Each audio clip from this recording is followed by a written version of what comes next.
Hey Léa, salut! Merci d'être là aujourd'hui.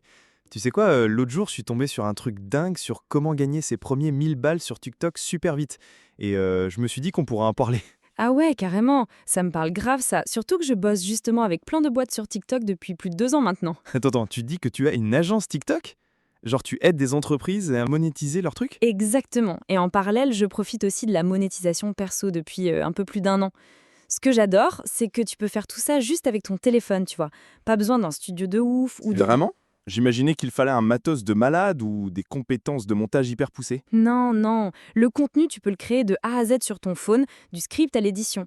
TikTok, c'est plus simple que d'autres plateformes, même si bien sûr, il faut comprendre quelques trucs pour réussir, quoi. Donc c'est un bon plan pour démarrer quand t'as pas de capital ou d'expérience. Oui, totalement. Et ce qui est génial, c'est que tu apprends la viralité, une compétence de fou aujourd'hui. Même si tu gagnes pas 100 000 balles par mois au début, tu gagnes déjà un pied dans le business en ligne, tu vois. Oh, la viralité. Ça me fait penser, comment TikTok paye concrètement? Ça vient d'où l'argent? Bonne question. TikTok a un programme de rémunération où il te paye en fonction du nombre de vues que tu fais.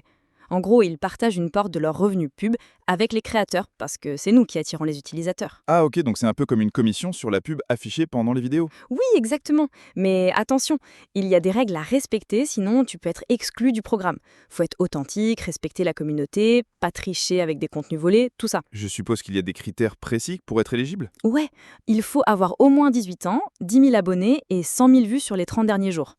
Aussi, ton contenu doit être original, fait par toi, et les vidéos doivent durer plus d'1 minute pour être prises en compte. Ah mince, les vidéos plus courtes comptent pas. Non, malheureusement, elles seront pas rémunérées, même si elles font des millions de vues. Et un autre truc important, tu touches que sur les vidéos publiées après être entré dans le programme, pas sur les anciennes. Ça, je savais pas. Donc faut vraiment planifier ses contenus après l'inscription à programme. Oui, et tu dois aussi éviter les pubs dans tes vidéos et avoir au moins 1000 vues par vidéo pour que ça compte. Sinon, t'es pas payé. Ok, ça fait beaucoup de conditions, mais ça semble logique.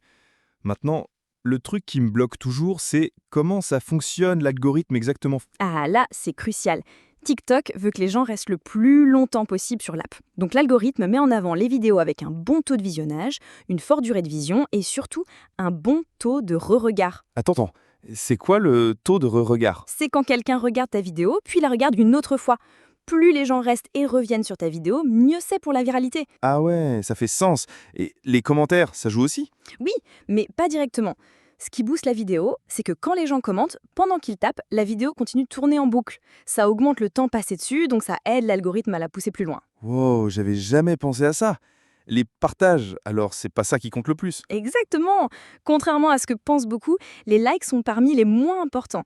Mieux vaut se concentrer sur la rétention et l'engagement réel, comme les commentaires et partages. Bon, et comment ça se passe au début? Parce que mes vidéos plafonnent souvent à 200 vues.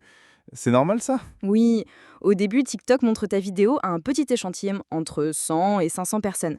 Si elles réagissent pas, la vidéo progresse pas. Pas de chape de bas non, juste que le contenu a pas accroché cette audience, tu vois. Bon, alors, je lisais des trucs là-dessus et apparemment la première étape pour réussir sur TikTok, c'est de choisir sa niche. Mais c'est quoi exactement une niche? Alors, c'est basiquement le thème ou le domaine autour duquel tes vidéos tournent. Tu vois, genre MMA, sport, santé, cinéma. Des catégories assez larges, quoi. Si ton contenu parle toujours d'un de ces trucs-là, ben c'est ta guiche. Attends, donc si je fais que des vidéos sur le tennis, c'est une niche ou c'est une sous-niche? Bonne question. Le tennis, ce serait plutôt une sous-niche dans la niche sport plus large. Les sous-niches, c'est des zones plus spécifiques dans une niche, tu vois. Comme l'aviation, c'est une niche, mais parler que des avions Airbus, c'est une sous-niche. Ah d'accord, donc plus je suis spécifique, plus je suis dans la niche. Mais il y a des niches que je devrais éviter? Oh, carrément. TikTok bannit tout ce qui est violent, gore, suicide, drogue, porno, arnaque, désinformation, en gros tout ce qui est dangereux ou illégal, quoi. Ces niches-là, elles se font shadowban ou les comptes se font ban direct. Oh putain, donc pas de vidéos de bagarre de roof ou de théorie du complot alors. Compris. Et des niches comme la motivation ou les voyages? Ça, c'est vicieux. Elles sont saturées ou ont un faible potentiel maintenant. La motivation, les unboxings, les vidéos de voyage, souvent elles ont moins de traction parce que plein de créateurs ont déjà inondé ces domaines. À moins d'apporter un truc vraiment unique, c'est dur de percer. Donc si je débute, c'est quoi la meilleure façon de trouver ma niche? Il y a 2 méthodes principales. Première option, tu utilises tes propres compétences ou connaissances pour choisir une niche que tu connais. Deuxième option, si t'as pas d'expertise, tu peux scroller TikTok, trouver des niches qui te parlent et répliquer le contenu qui marche. Attends, répliquer, genre copier. Pas exactement copier, plutôt t'inspirer, comprendre ce qui marche, puis créer ta propre version. C'est étudier les comptes populaires dans une niche, analyser leur contenu et l'adapter de façon authentique. Je vois. Donc, disons que je suis bon en dessin. Comment je me lance dans cette niche?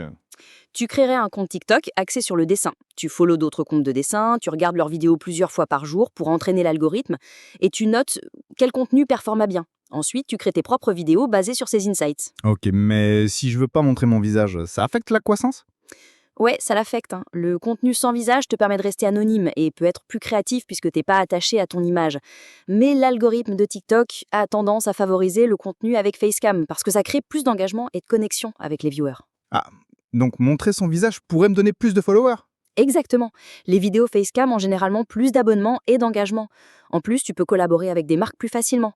L'inconvénient, c'est de gérer les commentaires négatifs potentiels et des questions de vie privée. Je vois ça. Ok, donc une fois que j'ai choisi ma niche, et facecam ou pas, comment je crée vraiment du contenu qui devient viral? La clé, c'est le script. C'est plus important que le montage flashy. Ton script a besoin d'un hook solide dans les 3 premières secondes pour capter l'attention, puis créer de la curiosité pour que les gens continuent à regarder. Genre, teaser une question. Exactement. Par exemple, une vidéo virale a commencé par Mère Nature, quand ça tourne mal, elle donne au poisson l'appel l'animal le plus misérable de la Terre.